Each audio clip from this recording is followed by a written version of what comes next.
welcome back. You're watching and listening to Breakfast with myself, Martin, and Angela Rippon. So let's take a look at today's front pages, and we start with The Observer, which leads with Johnson threatens Sunak's bid to end the deadlock over Brexit. And here's the Independent's front page. The sick children left to suffer as wait for care on the NHS soars. Now, The Sun on Sunday goes with Andrew evicted from £30 million mansion. I'm a royal, get me out of here. Well, he's not a royal, is he? And the Daily Star reports on the rise of alien-related work absences. Ye gods. Well, it's time for us to go through the papers now, and joining us this morning is the deputy editor of... Well, he's going to join us later. He's overslept. He's overslept. He's in trouble. Yeah, but he'll be with us a bit later on. But I'm delighted to say that, come on, girl power here. Yeah, Candice Holdsworth has made it on time. Candice, welcome. Not all heroes wear capes.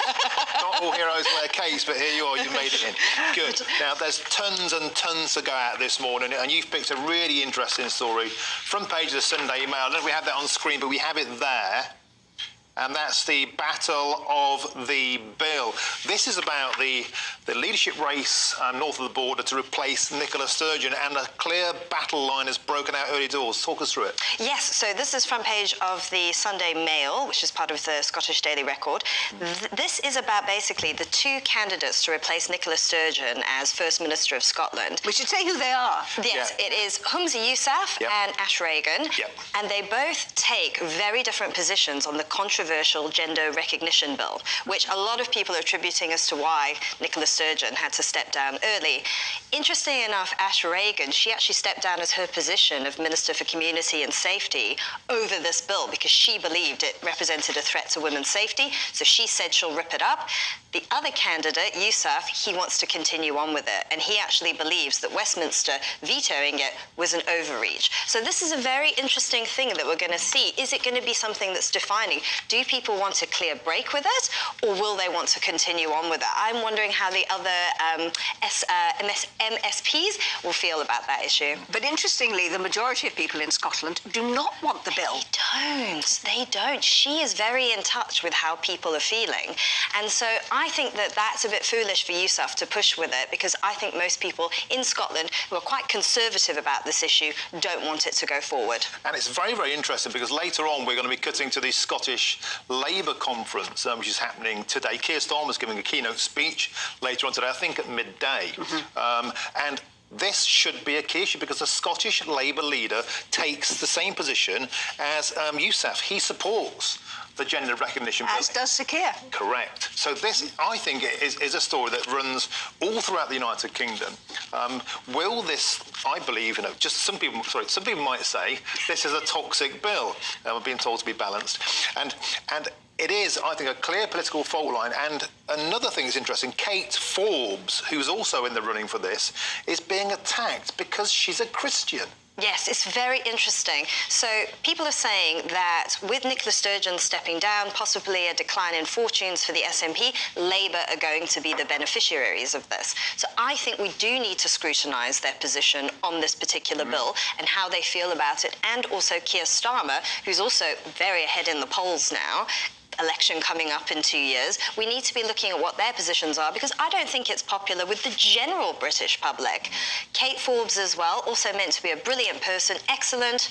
Sadly, people think that being a Christian, that will count against her. And I think that that's wrong, because I think we should have a pluralistic society where we can accept all different points of view. And if someone is competent, they should be able to get the role. Yeah, and the sadness is, not the sadness, but I mean, this is a Scottish paper, isn't it? So not necessarily everybody in the rest of Great Britain is going to be able to see that story. Yes. But you're both quite right. I think this is going to be a focal point of so much political debate over the next several weeks. And actually, I think not just in the UK, but I think globally, this is being looked at as a real moment in this kind of trans conversation, women's safety, women's rights. How principled is it to have resigned over this issue? I think that's a commendable thing to do. And how can we be in a position in 2023 where being a Christian is an attack point, a weakness in a country with strong sort of Presbyterian, sort of Christian links. It's almost sometimes like the world has flipped on its head. Definitely one to watch. Yes, Candice, sure. I don't know if you'd like to comment on the front page of the Sunday Express. Forces too broken to defend the UK. I mean, we have been talking, of course, this morning about the reaction to what Rishi Sunak has been saying at the conference in Europe about the way in which everybody's got to kind of double down on what they're doing and support the whole of what is happening in Ukraine. But as several people are pointing out, it is depleting what we have to defend us here at home. This is what people have been pointing out. And also, apparently, the American military has criticised the British armed forces and saying that they've been weakened considerably. They need to look at it. And I know that Ben Wallace has been pushing for quite some time now to get more funding. And it is so true. If we're thinking about donating tanks, missiles, whatever else to Ukraine, we also need to look at what we have to protect ourselves, because obviously protection of England is the first Great Britain is the first priority. Yeah, and interestingly, earlier this week we covered this. France is now a superior NATO power. And I've mentioned it every day. I'm sorry to go on about it, but it somewhat sticks in the craw, you know, to think that our kind of Francophile... It is a bigger country. But we have got submarines. Yeah. Well, there is that.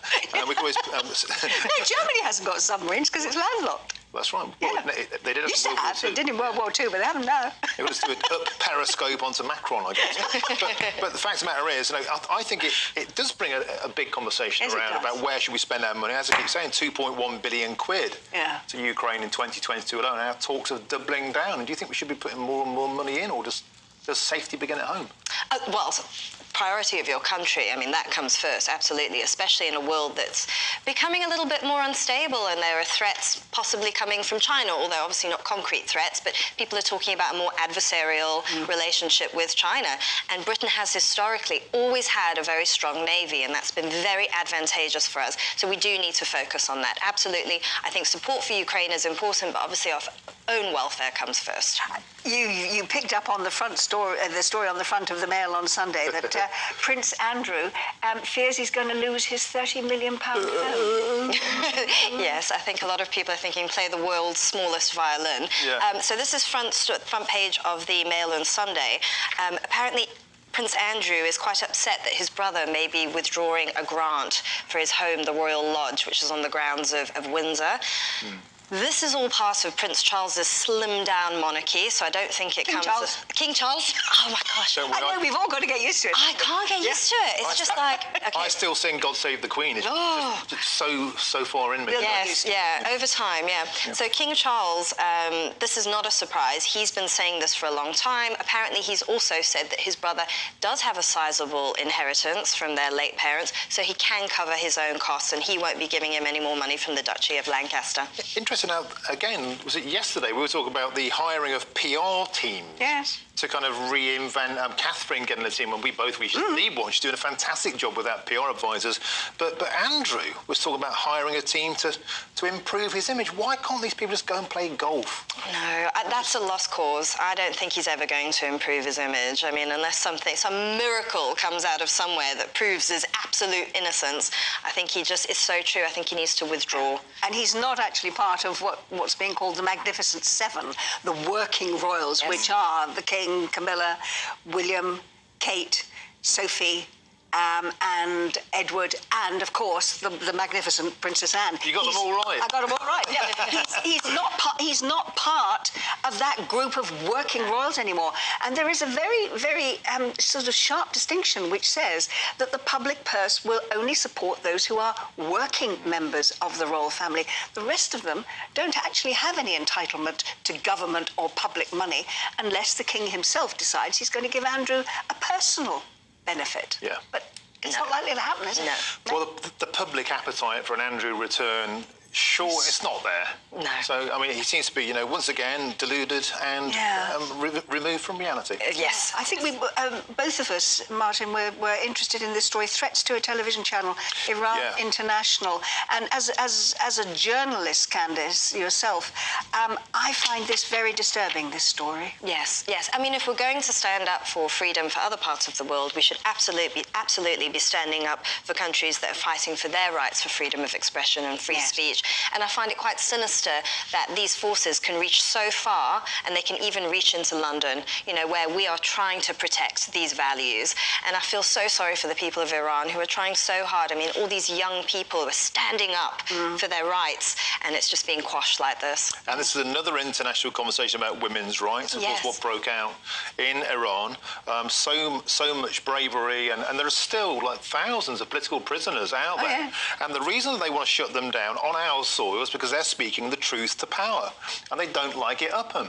But to come over here and to perform an act of hostility on our soil, surely is getting into the realms of an international act of aggression? Or well, the security forces, I understand, have said that they have already stopped 15 attempts at either murder or capture here in this country on the journalists who work for this particular station, which is why they're now having to go to their office in Washington to continue. And I think they have something like 30 million people worldwide that watch this particular channel to find out what is happening in Iran, because nothing, of course, is coming from the official state-controlled media. Yes. Wow. And we should feel justifiably proud, actually. I know you defend freedom of speech, you're fiercely passionate about that.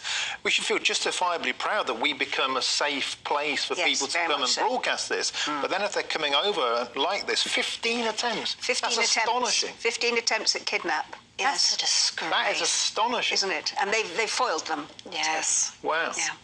Fantastic. I'm actually blown away by that. Yeah. Well, again, I suppose it's the security services working as they do, undercover, and they've managed to foil those particular attempts. But it's got to the point where apparently the journalists are finding that it's their families at home in Iran that are now being threatened as well. And so they're moving. They're going to Washington. And as I say, I think we should take credit for having supported them, as indeed they do. They give great credit to the British security forces for having supported them and saved them so far. But, as journalists, we want that freedom of speech, and we know that the public should have a right to hearing what is happening in the world. Hear to that, which brings us quite neatly on to the next choice here. This is a story we looked at yesterday a little bit, and that is Katie Price's son Harvey, who of course is disabled, has become a target of sick memes online. The cops are getting involved. Now, is this a free speech issue? Should the police be involved? Or is it just bad taste? Where do you sit on that? Okay, yes, so both. I'm glad you raised both, because those are two strands that I want to explore. So, this is the story on the front page of the Sunday Mirror. Apparently, Katie Price has found out that some Met police officers have created a WhatsApp group purely to mock her son, Harvey, which I think is so disgraceful and so distasteful. She wants criminal investigations. I'm not sure it rises to that level. Free speech, people should be allowed to mock and say belittling things. But if they have breached professional conduct, then I think that they can be investigated for that, because I think there are sometimes just instances in which you should not be doing these things. I'm not saying that you should go to jail for it, but I mean, you look at the case of Bieber Henry and Nicholas Smallman when they were sharing pictures of those poor murdered sisters, and they lost their jobs, and they were sent to jail, because obviously I do believe in free speech, but I also believe in free speech within the law. But why are the police doing that? This is what I find quite difficult to come to terms with. That these are members of a force in this country who are supposed to be protecting our rights and our freedoms, and they set up a WhatsApp group to mock a young disabled boy. What is going on in their heads?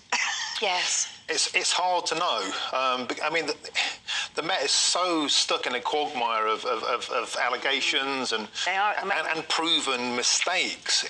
Why would they just go near this? I mean, it just seems to me an absolute lack of common sense. And I'm all for free speech, but when the police are doing it, and when their reputation is already in tatters, I think people deserve to get the chomp for that person. Candice, you've done a great job for us this morning, I think. Great job, absolutely fantastic. Fraser, if you're now up and watching the telly... Go home. No. We need you in here, Fraser, so do come and join us. Candice, thanks very much indeed for that. Thanks so much. Thank you very much. Okay.